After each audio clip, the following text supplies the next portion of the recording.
تو میں اب گزارش کروں گا مولانا خرم جامعی صاحب سے کہ وہ آئیں اور آج کا عنوان اتحاد امت اور قادیانیت خاتمہ کے اوپر مخاطب فرمائیں۔ السلام علیکم ورحمۃ اللہ وبرکاتہ۔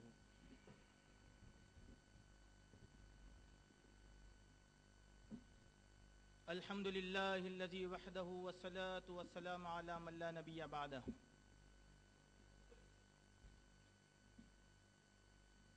اما بعد فاعوذ باللہ السمیع العلیم من الشیطان الرجیم من ہمزہ ونفخہ ونفثہ۔ بسم اللہ الرحمن الرحیم۔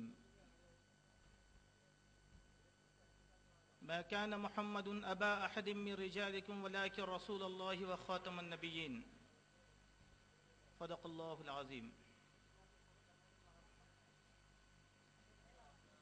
شہنشین پر تشریف فرما، معزز علماء کرام و قابل قدر قائدین اعظام،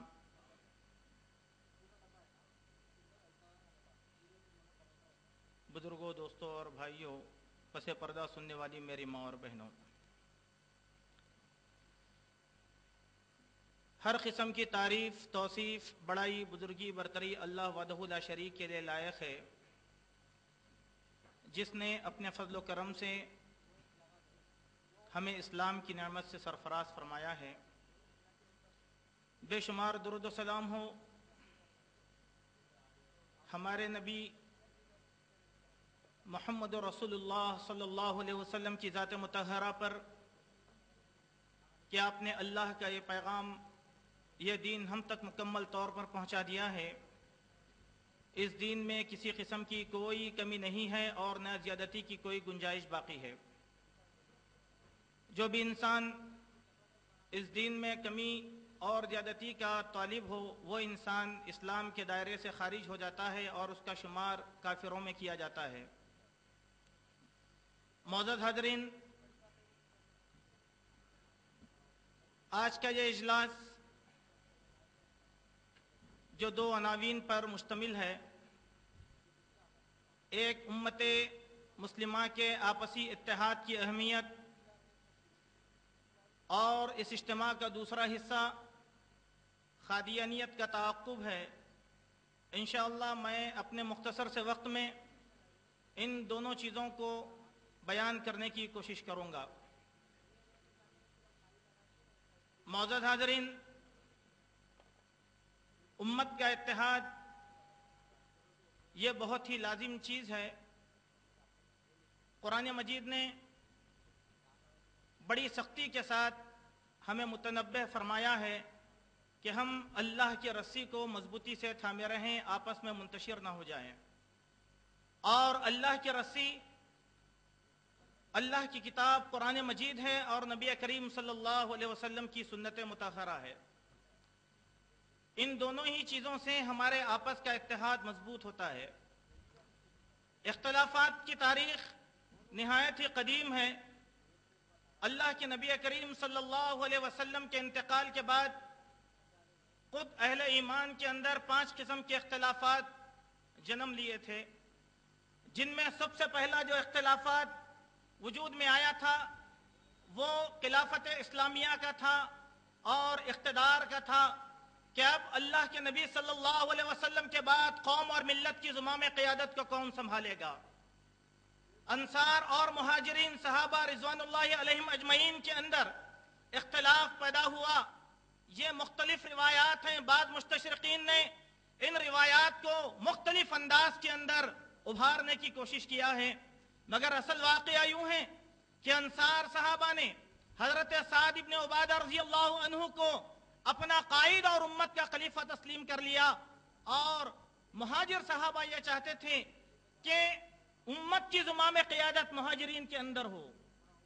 لیکن آپ دیکھیں کہ ہم اتحاد کی بہت سی باتیں کرتے ہیں، لیکن نسخہ اتحاد کوئی نہیں بتلاتا کہ ہمارا جو اتحاد ہے وہ وقتی طور پر اتحاد نہ ہو، موقع پرستی کا اتحاد نہ ہو، بلکہ یہ ایک اٹوٹ اتحاد ہو اور یہ اٹوٹ اتحاد اسلام کے لیے ہوگا، قرآن کے لیے ہوگا، نبی کریم صلی اللہ علیہ وسلم کی سنت کی حفاظت کے لیے ہوگا۔ آپ آئیں، جب یہ اختلاف نمودار ہوا، صحابہ میں آپس میں تلواریں نکل گئیں۔ حضرت ربیع بن کعب رضی اللہ عنہ جو ایک مہاجر صحابی تھے، وہ کھڑے ہوئے اور لوگوں سے کہا کہ تم کیوں اختلاف کرتے ہو؟ ابھی نبی کریم صلی اللہ علیہ وسلم کا جسد اطہر تدفین بھی نہیں ہوا، آپس میں تم اختلاف کر رہے ہو۔ سنو، ایک کام کریں کہ ہم اللہ کے نبی صلی اللہ علیہ وسلم کی سنت کے ذریعے سے اس مسئلے کو حل کریں۔ یہ خبر صدیق اکبر کو، حضرت ابوبکر صدیق کو پہنچائی گئی۔ حضرت ابوبکر صدیق رضی اللہ عنہ، ابو عبیدہ بن جراح رضی اللہ عنہ جو امین الامہ کا خطاب پا چکے تھے، ان کے ساتھ حاضر ہوئے اور قوم کی حالت کو دیکھا اور نہایت ہی سنجیدگی کے ساتھ ایک حدیث پیش کیا، اور اس حدیث کے بعد پورے کا پورا اختلاف ختم ہو گیا، پورے کا پورا اختلاف ختم ہو گیا۔ یہ اس بات کی صداقت ہے میرے مومن بھائیوں کہ قرآن اور سنت سے بڑھ کر ہمارا اتحاد کسی اور چیز پر نہیں ہو سکتا۔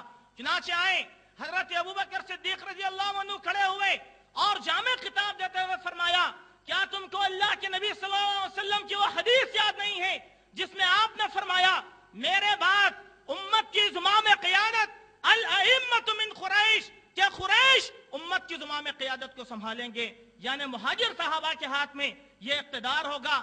کسی نے اختلاف نہیں کیا، سارے کے سارے لوگوں نے اپنے دعووں کو ڈال دیا اور حضرت ابوبکر صدیق کو امیر المؤمنین تسلیم کر لیا۔ تو میرے مومن بھائیوں، قرآن بھی ہمیں یہی پیغام دیتا ہے، فَإِن تَنَازَعْتُمْ فِي شَيْءٍ فَرُدُّوهُ إِلَى اللَّهِ وَالرَّسُولِ، کہ اگر تم میں آپس میں اختلاف ہو تو سب سے پہلے اللہ اور اس کے رسول کی طرف سے اپنے مسائل کو رجوع کر لو، اسی میں تمہارا اپنا اتحاد ہے۔ الحمدللہ میرے مومن بھائیوں، اس مسئلے کو اتحاد سے اس لیے جوڑا گیا کہ جس فتنے سے آج مسلمان آلودہ ہو چکے ہیں، وہ فتنہ بھی ہمارے آپسی اتحاد کے بغیر خاتمہ پانے والا نہیں ہے۔ جو قادیانیت کا فتنہ ہے، جو قادیانیت کا فتنہ ہے، ہم ہمارے تمام مسائل کو ایک جگہ رکھیں، لیکن نبی کریم صلی اللہ علیہ وسلم کے دین کی حفاظت کے لیے ہم آپس میں متحد ہو جائیں۔ اس بات میں پورے صدق کے دل کے ساتھ میں تہنیت پیش کرنا چاہتا ہوں ہمارے جوان سال قائد بیرسٹر اسد الدین اویسی صاحب کو، وقت کے دھارے کو سمجھتے ہوئے، حالات کی نزاکت کو سمجھتے ہوئے، جو انہوں نے قادیانیت کے خلاف ایک ملی اتحاد کا ثبوت دلوایا ہے، یہ ہمارے لیے بہت ہی کافی ہے، یہ ہمارے لیے بہت ہی کافی ہے، جس کی وجہ سے اس تحریک کا دوبارہ تعاقب کیا جا سکا۔ ورنہ جب یہ مذہب جنم لیا تو اس مذہب کا تعاقب کیا گیا، مگر مرزا کی موت کے بعد پھر یہ تعاقب سرد مہری کا شکار ہو چکا تھا۔